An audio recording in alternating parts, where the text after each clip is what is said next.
అసూయ. పైగా అసూయ వల్ల ఏంటంటే మనకి ఎవరి మీద అసూయ వచ్చిందనుకోండి, మీ అనుభవంలో కూడా చూసుకోండి. నేను చెప్పినవన్నీ మీరు నమ్మక్కర్లేదు, మీ అనుభవానికి కూడా చూసుకుంటా ఉండండి.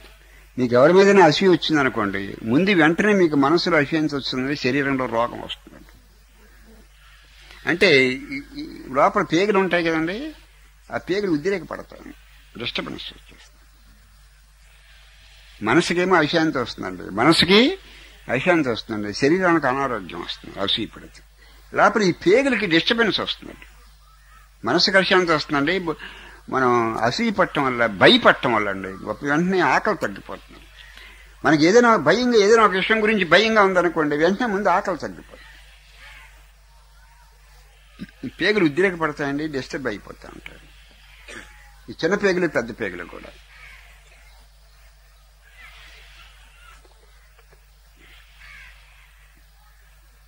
అంటే వీటిలోంచి విడుదల పొందిన తర్వాత నువ్వు పొందవలసిన పూర్ణ ప్రయోజనం పొందుతావు. వీటిలోంచి విడుదల పొందిన తర్వాత నువ్వు పొందవలసింది పూర్ణ ప్రయోజనం పొందుతావా, పూర్ణ ప్రయోజనం పొందుతుంది. అంచేత నువ్వు వీటిలోంచి, ఈ అరిషడ్ వర్గాల్లోంచి, ఈ బ్యాడ్ క్వాలిటీస్ ఏదైతే నీకు ఆ లోపల సద్వస్తువుని అనుభవంలోకి రాకుండా నువ్వు మనోదేహముల్లోంచి ఈ మోక్షం అంటే విడుదల. దేంట్లోంచి విడుదల? మనోదేహముల్లోంచి విడుదల. ఈ దేహం అనక, ఈ దేహం చచ్చిపోయి ఇంకో దేహం వస్తుందండి. మనస్సు నుంచే దేహం వస్తూ ఉంటుంది. ఆ జీవలక్షణం అన్నప్పుడు దేహం వస్తూ ఉంటుంది. ఈ జైలు కాబట్టి ఇంకో జైలు, ఈ దేహం కాబట్టి ఇంకో దేహం.